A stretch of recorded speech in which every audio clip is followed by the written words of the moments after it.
Coming up on Something is About to Happen. It is clear to us that successful people, as God defines success, are most often chosen from the furnace of affliction. Because God will identify the seed in you and then allow your foolishness or the foolishness of your enemies to put you in the burial ground.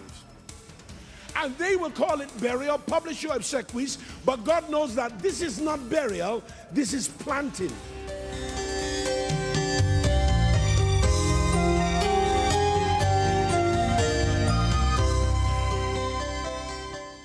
So in the 26th verse of chapter 1 of Genesis, God speaks for the first time about man. For the prior verses, he's creating a world for man. And he wants man to operate just like him. And as he does in heaven, he wants man to do on earth. And God is in dominion, but he excluded himself from dominion in the earth except through his proxy, man. Whilst in verse 28, it's the first time he speaks to man commensurate to having just blessed man. And he gives man 4 imperatives, really one imperative that results in 3 other imperatives that result in the status or the stature of operational dominion. And I want to start this morning by saying to you that God will never ask you to be or do anything that he hasn't already given you the ability to do or be. But if you are not aware, consciously aware, cognitively aware of what he has given you and who he has made you to be, you will disbelieve his charges, his challenge, his mandate upon your life, and you leave it to somebody else. And you'll end up going to your grave at 94, something like that, with all your potential still buried or trapped inside of you. One great preacher of blessed memory says that the wealthiest place on the planet Earth is not the gold mines or diamond mines of South Africa or the oil wells of the Niger Delta or the diamond mines in different parts of the world, but the wealthiest place in the earth is the cemetery. Because there, the greatest ideas, the greatest books, the greatest systems, the greatest processes, the greatest architecture that was never delivered went to the grave in people who never unlocked their potential. So look at one neighbor for me and tell them you have very little idea of who you really are. And you know why we have little idea? Because you work on a job. And on your job, it is not their concern to tell you who you really are. The reason why you don't really know who you are and how loaded you are is also because you are part of a family. And your family define you quickly. And by their definition or label, they restrict you to what they perceive. And you will never be only what somebody else perceives. In fact, your own perception of yourself has limitations on it. There is much more to you than meets the eye. Are you ready this morning? So look back at your neighbor and say, neighbor, you have no idea who it is that's sitting beside you.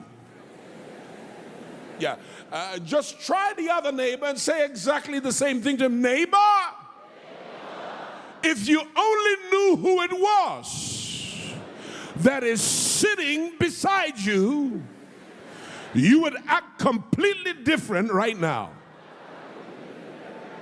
But neighbor, please don't be upset, because the one who just said that to you doesn't even really know who they are yet.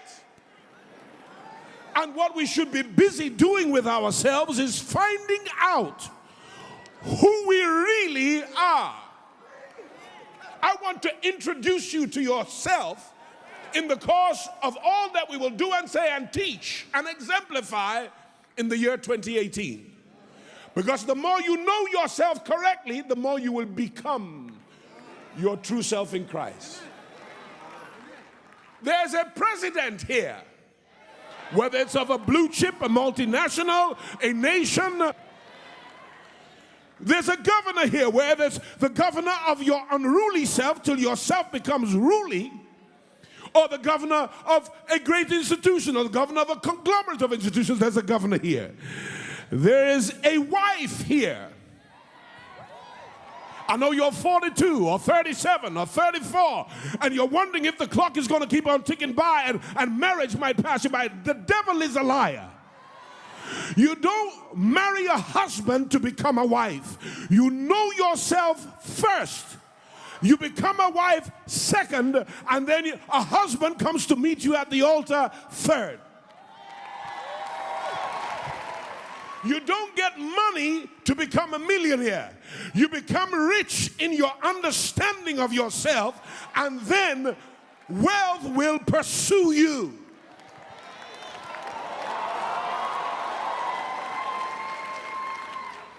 Look at somebody, tell them, I want to find out who I am. Otherwise, you'll keep treating me the way you have treated me.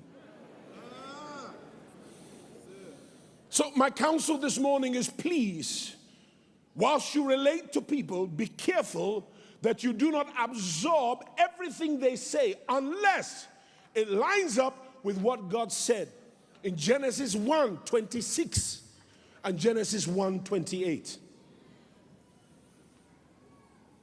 I really don't care what you think about me unless it is in alignment with what God says about me. I really don't care what I have done right or wrong that makes you perceive me in a certain way, because your opinion doesn't matter unless I take your opinion to heart. For this reason, Jesus said, be careful what you hear and how you hear it. Everything you hear must begin to align with what God says about you, otherwise don't receive it. The first thing I want to say to you this morning is you are like the creator of the heavens and the earth. You are like the Almighty. You are like the Alpha and the Omega. You are like the beginning and the end. You are like the one who has complete integrity in himself. That's who you are like. You are creative as a result. You hate dishonesty in your life. That's when you are dishonest, you feel depressed because you are suppressing the real you. When you are broke, you feel awkward. Why? Because broke is a suppression of the real you. You are created with all sufficiency, reposed in Christ in you. You hear what I'm saying to you?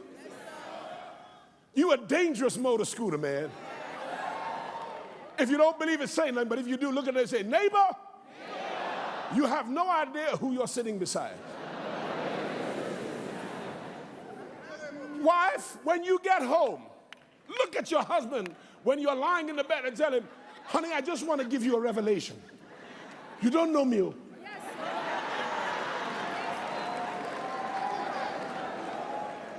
And her husband, when she says that to you, tell her, can I give you my own revelation?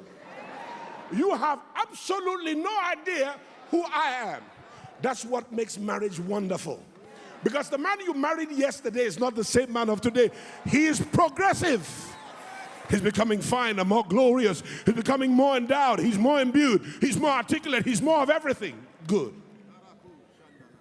But if you are a stagnant, non-progressive, who's not gaining further knowledge of who you are, your wife will become bored with you. You got to know who you are. And you cannot tell who you are by looking in the mirror. You cannot tell who you are by sampling the opinion of your friends. You can only tell who you are by sampling the opinion of genuine God-given revelators. And generally, the best place, the only place to really find out who you are is just to look at Jesus. Just keep looking at Jesus.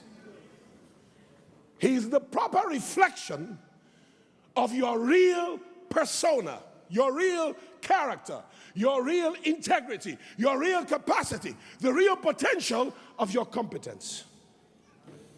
In fact, he is the seed within you. God would not ask you to be fruitful if he did not know that you already have the seed in you. Now, a seed is not your reality. It is only your potential. Can somebody squeeze a piece of paper together for me into a ball? That seed, that apple seed, it's not apples. In fact, they've already eaten the apple. So that all that remains is the seed. We enjoyed the apple. But after enjoying the apple, what you have left is security for more apples. Genesis 1:11 shows us the naked seed and then the seed that is covered with fruit. So that after they enjoy the fruit, you have a seed to secure the possibility of more fruit. Now, in that seed, there is potentially a forest. Not just another tree, but a forest. You understand? So if you break me down to the guttermost, as long as you leave me with a seed, you can't keep a good man down. God will sometimes allow you to go to the pit, be hated by your own brethren, be disparaged and distressed by those who are meant to love you, send you away in slave chains to a foreign land where the sense of kith and kin is no longer there because your next of kin are nowhere to be found. In fact, they put you in this predicament. Then you do well for a time in the house of one Potiphar. Then you get into trouble because of your goodness. False accusation, misrepresentation puts you in further incarceration. But you can't hold a good man down. Because ultimately, the seed in you will eventually root, which is why you have trouble. Then it will fruit. And the purpose for your life will come to pass. Because a seed remains potential until and unless it is planted. The problem with planting is that planting resembles burial. And burial and planting are exactly the same, except that when you bury something, you put it in the ground, cover it up completely, you walk away knowing you will never see it again. But when you plant something, you do exactly the same thing, except that after you have done it, you come back frequently because you expect that what you buried will come up as a tree, bearing perhaps thousands more seeds inside fruit that will come forth. Don't be afraid of your planting season. For it is written, and before I quote the text, it is clear to us that successful people, as God defines success, are most often chosen from the furnace of affliction. Because God will identify the seed in you and then allow your foolishness or the foolishness of your enemies to put you in the burial ground. And they will call it burial, publish your obsequies, but God knows that this is not burial, this is planting.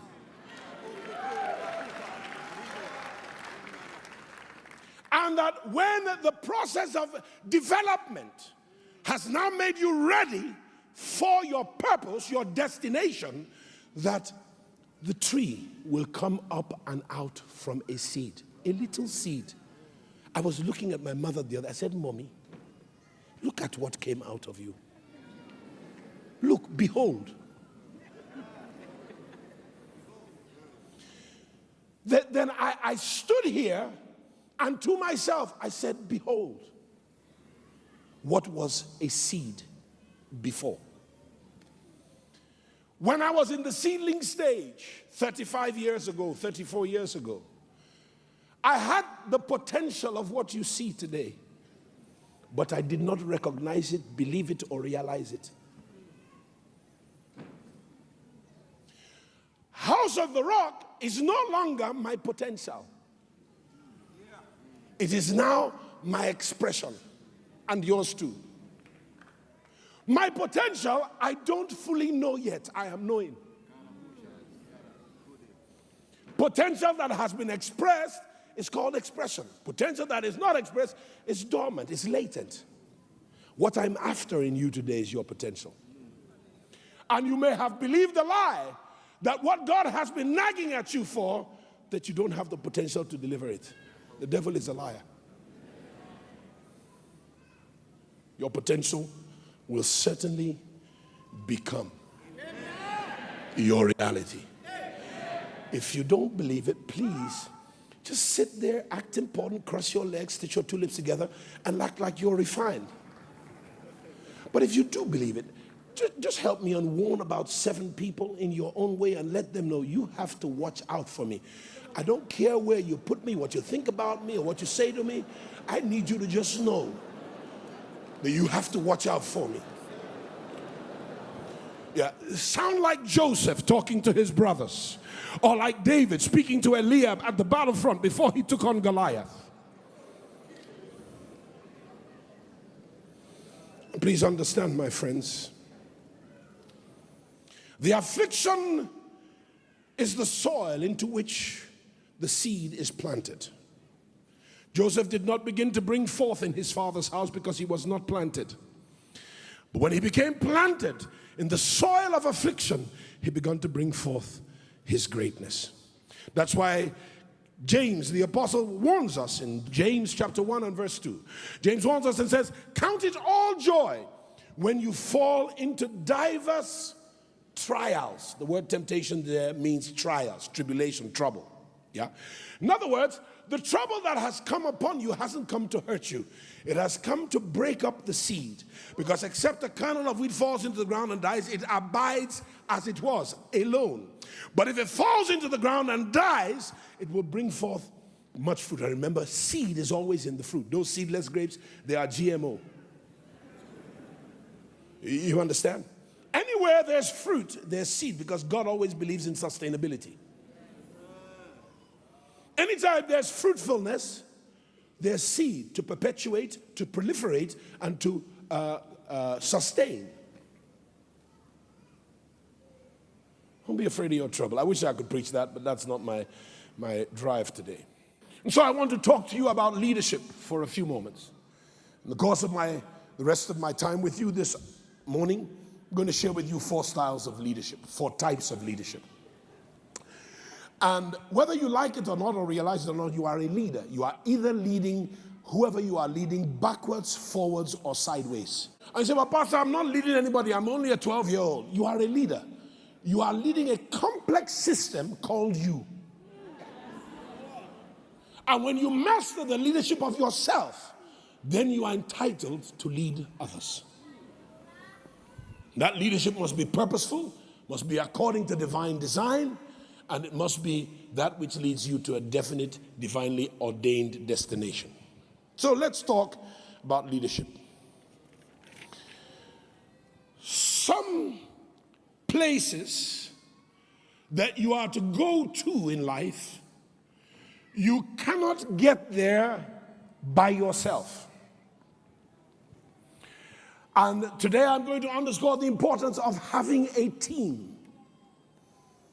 You will need a team to get to wherever you're going, even if it's a physical destination. And I'm going to share with you some important leadership styles. House on the Rock. God spoke to one man. There was no other man present. He spoke to me and told me about House on the Rock. Sharing that vision gathered people together over a period of time. Those persons were shaped into a team, and then teams upon teams upon teams upon teams. Yeah? And the team is what brought us here. One man cannot do this. If you're going to get to your destination, you're going to need to build a team, a machine. And you have very basic, rudimentary, crude machines, and you have very sophisticated machines.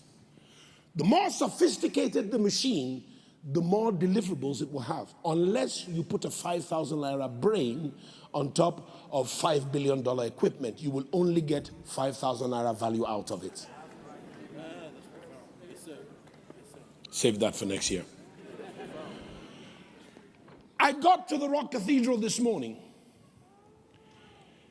and I got here cool, calm, reasonably collected, in poise. I wasn't sweating or perspiring or anything like that. I didn't need to take off my jacket and cool down, no. Because I got here in a machine. If I didn't take the machine, it would have taken me perhaps 3 hours to walk from my house to the cathedral. And I might have been waylaid. I could have been attacked. I suddenly would have broken out into a sweat. And by the time I got here, I wouldn't be able to do what I do. I'd be exhausted. I'd need refreshment. But I got into a machine. And in 15 minutes, I was here in what would normally have taken 3 hours. Are you with me? I traveled to the most southerly coasts, the Cape of Africa, a few weeks ago. And it took me 4 machines to get to my accommodation. One was a car to the airport here in Lagos. Another was a plane to the airport of Johannesburg. Another was another plane to the airport in Cape Town. And the third was a car to where I would live for 18 days. Thank God for machines. If you can build a machine where you cannot take yourself, the machine will take you.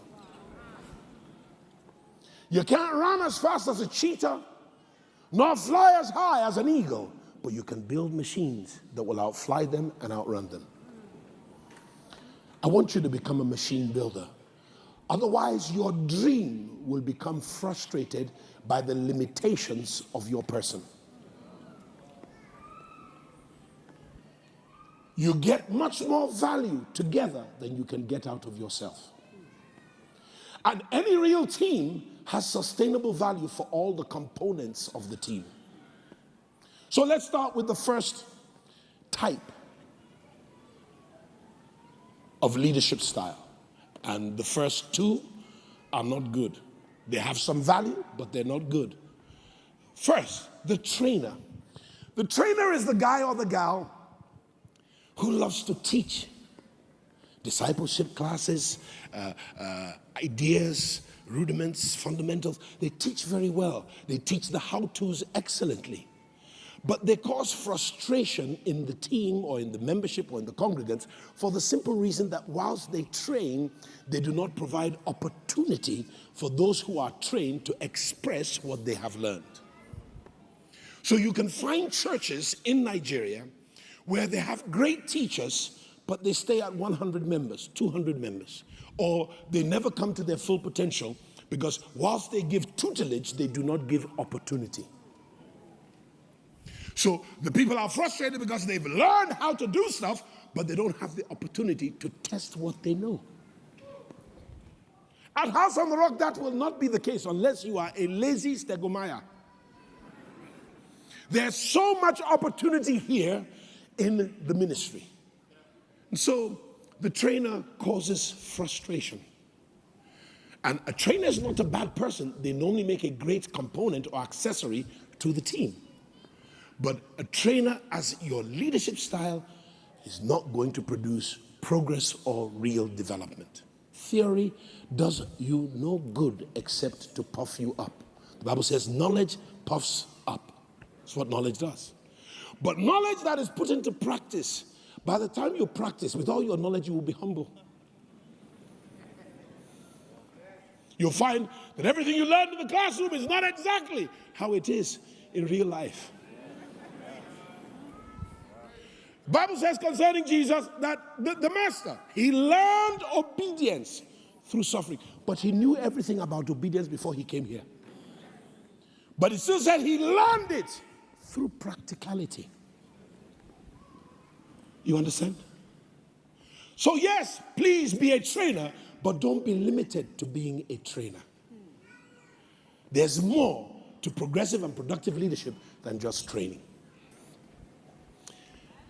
Thank God for opportunities to express what you have learned from masterful teachers and tutors across the space of your life. Opportunity is one of the greatest things you will ever have. That you're given an opportunity to express yourself. The difference between success and mediocrity is that you had opportunities that others didn't have. So when you come here and you have the best drummers, the best sound systems, the best engineers, the best equipment, the best values that go into building a platform, don't take it for granted. It is opportunity. I don't like to be around people who do not appreciate the opportunities they have and then treat the providers of the opportunities like trash. I move away from them quickly because not only will they waste the opportunity, they are also going to waste you. Are you hearing? The difference between success and mediocrity is often opportunity. You must recognize that if you are merely a trainer, add virtue to your ability to train. Don't despise training, it is important.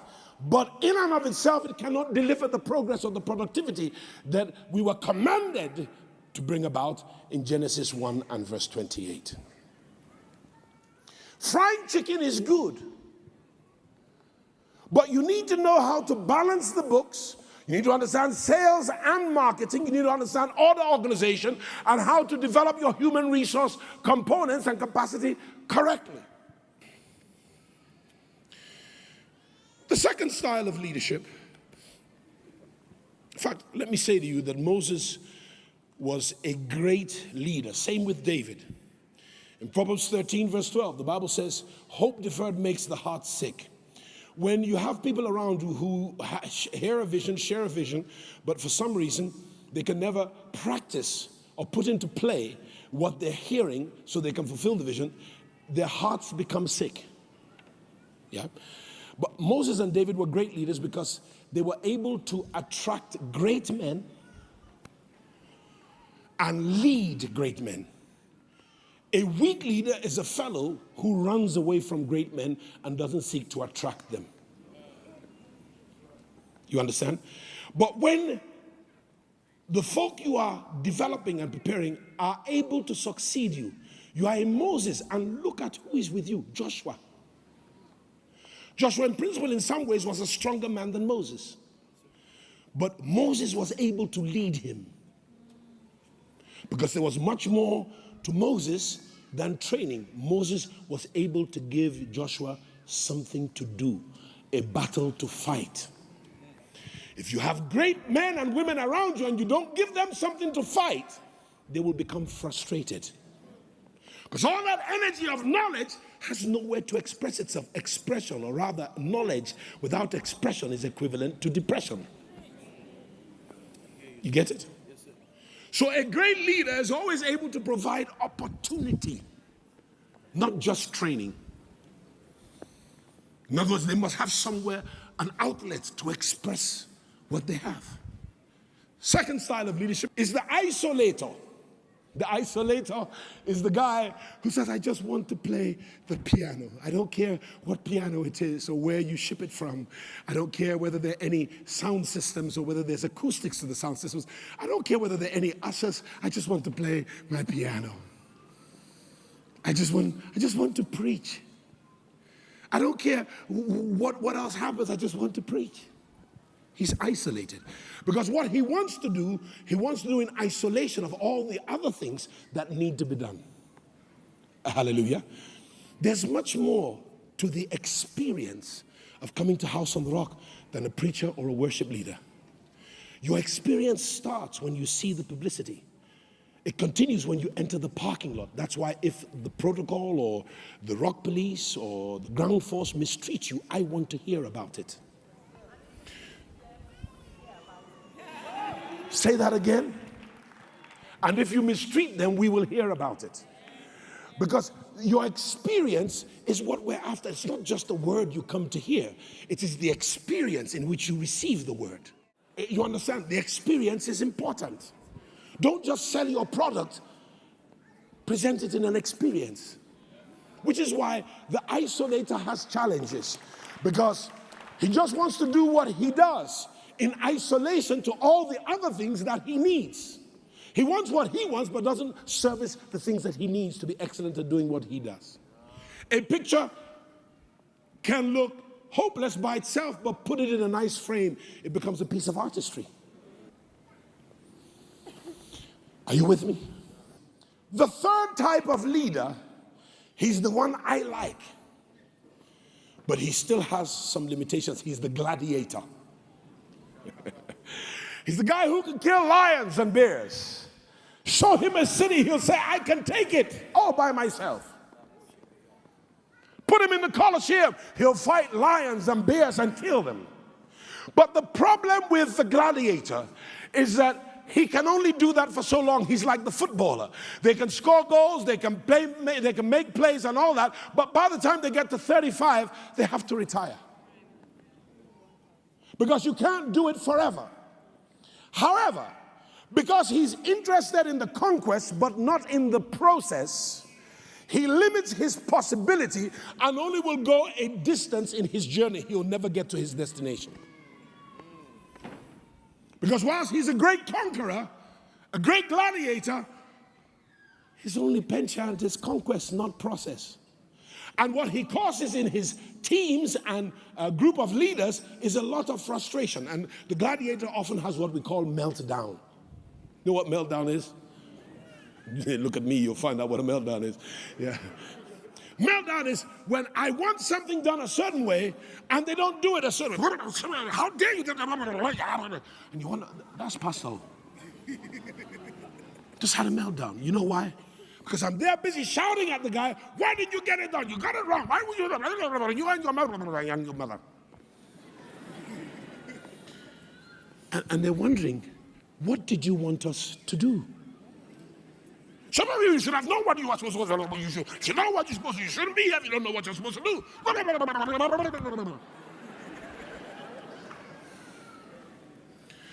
Pastor, could you kindly just explain?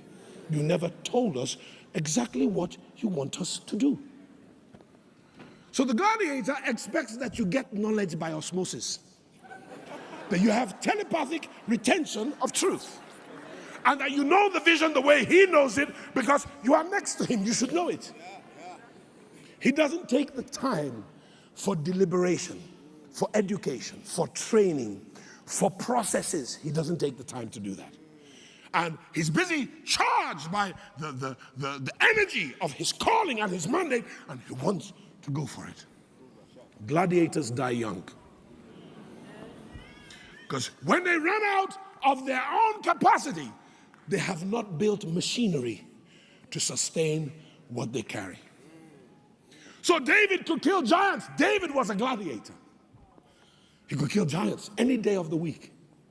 But he got to a certain stage and age where his calling shifted to more administrative governance than just merely killing giants. And while he killed giants, his boys learned how to kill giants. And here's David. There's still more sons of the Anakim. He's killed Goliath, but there are 4 more. And he reaches out to say, I'm going to go and kill. Say, Oga, no. You are no longer the giant killer. You've built a machine that can kill giants. You are now the light of Israel. Lest these giants kill you, and we have no more light in Israel. And they said, the machine you've built will deal with the giants. You just direct the machine. Are you there? Are you still with me? So the gladiator, who is full of faith, but doesn't realize that he's a limited resource, he will die young until he learns to build a machinery. His people will be frustrated because he knows where he wants to go, but doesn't know how to get people to see it and how to progress there. Yet he expresses that he wants you to know, but he doesn't teach you how to know. So the gladiator doesn't know how to organize, doesn't know how to strategize, but he knows how to conquer. So sometimes the gladiator's gift will take him into great opportunities that his lack of other skills will abort. So he can operate his talent up here, but unfortunately, he cannot organize up here. He can be talented up here, and that will open doors for him at certain places of opportunity, but because he does not know how to organize on that level, he runs into trouble. It is more important to organize than to perform. My friends, a machine brought me here this morning. That means if you're going to build a machine, you must know how to articulate your strategy, your structure, and your plan. Let me quickly go to the fourth, and I'll close my discussion. The inspirator.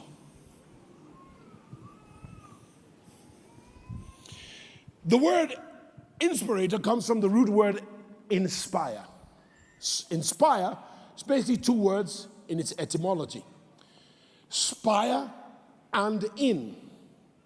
To inspire means to look inward in somebody else and bring upward and outward the greatness that is there. An inspirator is able to gather great competences to increase the capacity of the whole, including his and theirs. Because an inspirator makes you not only feel very good about yourself, but makes you believe highly in your potential. You understand? So when you get around an inspirator, you don't want to leave. Because an inspirator is going to make you understand that you are somebody, that you carry heavy duty competence and capacity, even though you might not be aware of it. He can see stuff in you that you don't see in yourself yet. That's why you are inspired by him or her. Because he is an inspirator. He looks inside you and sees what you don't see and helps you to bring it up and out. And as you follow that, you become. And so you keep looking for the inspirator. Are you with me? Ask your 2 or 3 neighbors, are you an inspirator or a tormentor?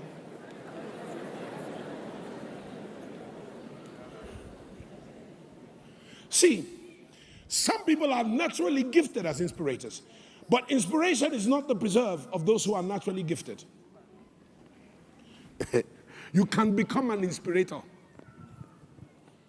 All you have to do is develop a natural disposition for the well-being and interest of others.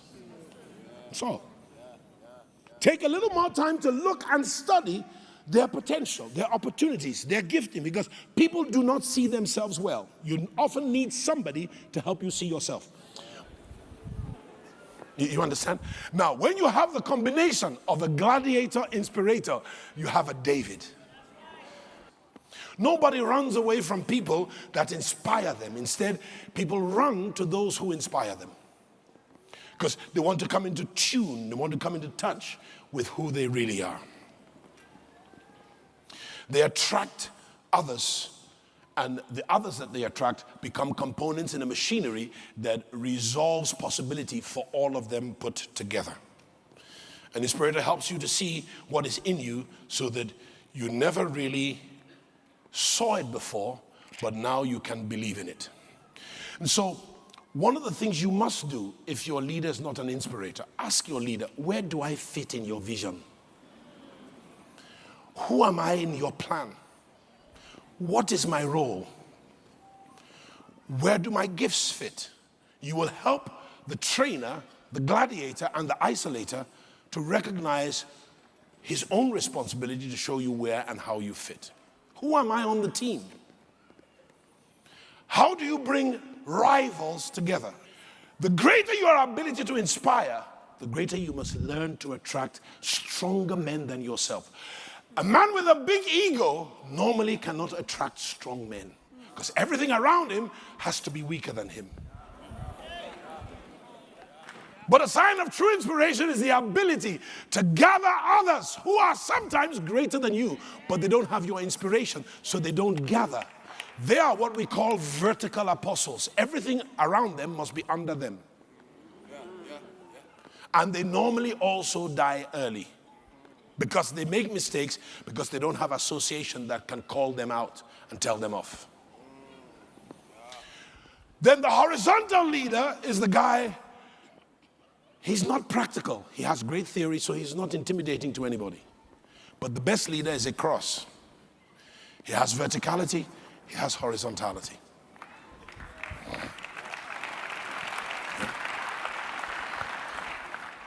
Try it when you get home. Just try thinking about the other person. Try looking into the other person to see how you can help them to become the best them that they can be. To drive my point home, in abbreviation, Colossians 1:27, please put that on the screen for me. Colossians 1:27. To whom God would make known what are the riches of the glory of this mystery among Nigerians or Gentiles. What is that mystery? Christ in you. Who's the greatest inspirator?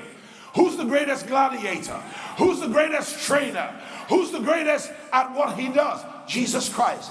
He is already in you. So anything that he calls you to do or challenges you to become, my friend, you are well able to become it.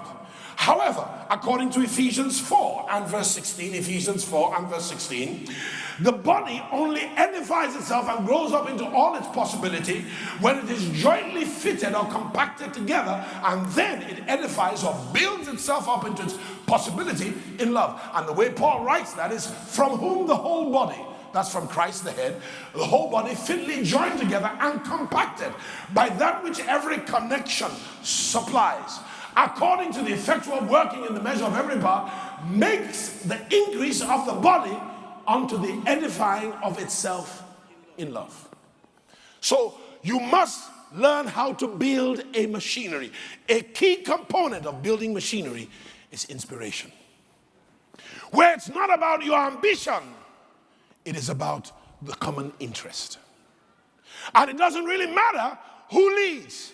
What matters is that the values that inform the ideology of the organization or the movement are paramount. Are you with me? Jonathan was the heir apparent to the throne of Saul. Yet he saw a man that had better capacity, better skill, better anointing on his head, and he was willing to give David his throne. Because his interest was not his personal ambition, his interest was the movement. It was the nation. You understand what I'm saying? He was truly altruistic, not a narcissist. Ambition can kill corporate possibility. 1 John 3 and verse 1. Give me verse 1 first. Behold, take a closer look, Auntie Yinka, the manner of love that the Father has bestowed upon us, that we, even though we don't manifestly express it all yet, are known or called the sons of God. That means we have the nature of God. We are like him. Therefore, all those people on your job, they don't know who you are. Because even when he came, they didn't know him. So don't be disturbed when they don't know who you are. You try to tell them and they think you are suffering from grandiose delusion. Verse 2. Beloved, next year, when you behave yourself. No, he said, now are we the sons of God. It is not yet apparent to others, but you are the sons of God. Not yet apparent what we shall be, that we already are, but we know that when he is revealed. That's the word apocalypsis there in Greek. We shall become like what we already be. Slap two people a high five right now and tell them, behave yourself, you are about to become. Say it again to your next neighbor, you better behave yourself because you are about to become. 4, the reason why you are about to become is you will see him just as he really is. Then you will know who you really are. Once you know who you really are, you become who you already are. You get it? Let's go further. 1 John 4, verse 17. 1 John 4, 17. Herein is our love made perfect, that we may have boldness in the day of judgment, because as he is now, so are we when? You better know who you are and how you are. Hallelujah. All right. Let's go to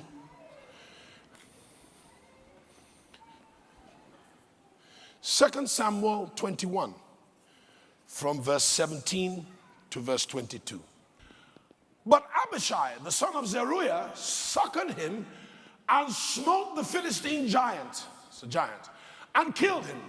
Then the men of David swear unto him, they made an oath to him, saying, thou shalt no more go out with us to battle, that thou quench not the light of Israel.